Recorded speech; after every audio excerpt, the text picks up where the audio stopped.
I work at MIT with Mariana, and we started our partnership with the Conservation Law Foundation a little over a year ago. It was last fall. And we spent the fall sort of imagining what this project would be like.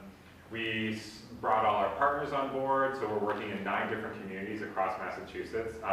Tonight we're meeting with our South cluster, so that's Brockton, Fall River, and New Bedford. In the spring we started the research design, so figuring out the survey that you guys hit the streets with over the summer. I started from scratch on that, building it up with the residents in the Boston cluster, who we sort of brought on earliest. And so we built the surveys from scratch with them, and then slowly we brought it to you guys to talk about how that would fit in your community, whether you guys wanted to make changes. And we built a lot of new questions too. So some of the survey, health gets asked about a lot, but the ownership of change sections, the prioritization questions, nobody's asked these before. We're the first to do that. And so we're really setting a precedent those, and it took a long time to sort of build those up to make them as powerful as we wanted them to be.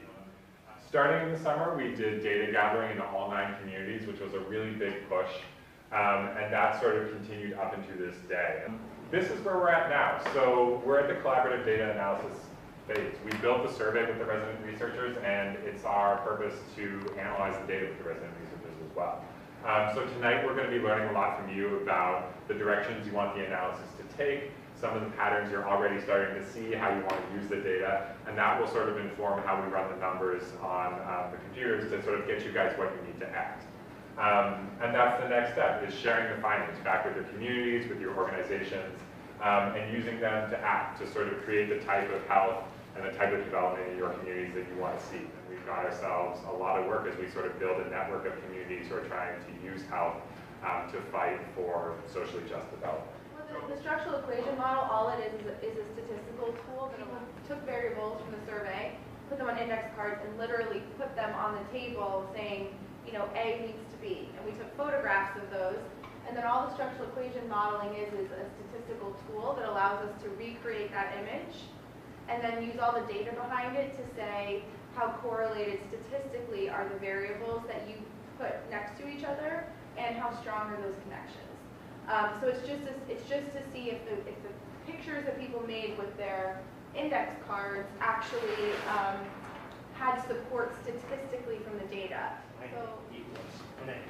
It just didn't happen just overnight. It was planned. Folks educated themselves and moved us in that direction. Now my issue is, what do we do now that we are doing? That we know that now. What do we do? I have to pay my own bills, I have to pay rent, I have to pay to go to school. Like, yeah, money is an issue, but at the same time, I'm used to not having a lot of money. And so I've learned to kind of take care of my priorities in a different way. So therefore, even though I don't have a lot of money, I still feel that I do have a good high quality of life because I kind of like set it up that way for myself. But I think that leads to perception for people and, how they perceive themselves in their own situations. Can you say more about that perception piece? For me, what I think about that is, they say, like, human interactions are extremely important. And if you never had any human interactions, like, you could die. Even some animals have that feeling that they could die.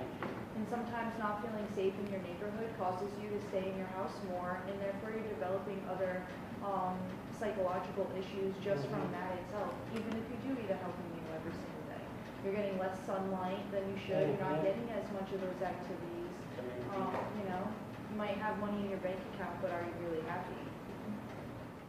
They knew where I was going to live. They made it for me. They slowly pushed me into a corner. The choices are made. You have this one and that one and that one. Which one is the best for you? Choose the more expensive, you cannot afford it. The less expensive is not that same. There is drugs and this and that. Choose between those two. And they know how much you make, they know how much you can afford, they know where you can choose before you even thought about it. That's the things I learned from here.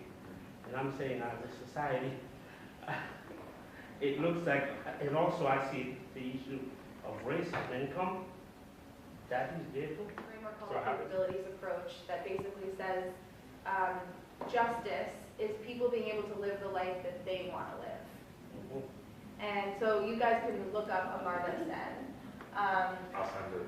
Yeah. Please send it. Yeah, but, you know, I just want to point, so first of all, I'm an academic, I have to say, not all the data are in, they're not all entered, this, like, these are preliminary, internal, peers, you know, as researchers, we're sharing our preliminary findings with each other. We want to do like 100 more statistical tests to make sure this holds, but it's very in line with this theory we were interested in and that you guys were interested in. And I'll just say, when we take this out, we see the typical, relationship. Higher income people are reporting better health. And that's what most researchers look for. They say, oh, do we see that higher incomes improve? Yes. So it's like our data agrees with everything you guys have been reading. But when we test it against but is this more important? We see yes. The people saying, I'm able to achieve the things I want to achieve. That's more important. Can we just get like one word answer about whether or not the collaborative data analysis that we did, this is a complete experiment to bring basically raw data and analyze it with you. Can we just hear like confusing, satisfying, waste of time, glad I did it, like Satisfying, glad I did it. okay. I'm ready for more. Oh my God. It's been a great experience. Keep it going. Enlightening. Okay, enlightening. Okay. That's good to know. Thanks guys. Thank you, everybody. Great job. Good.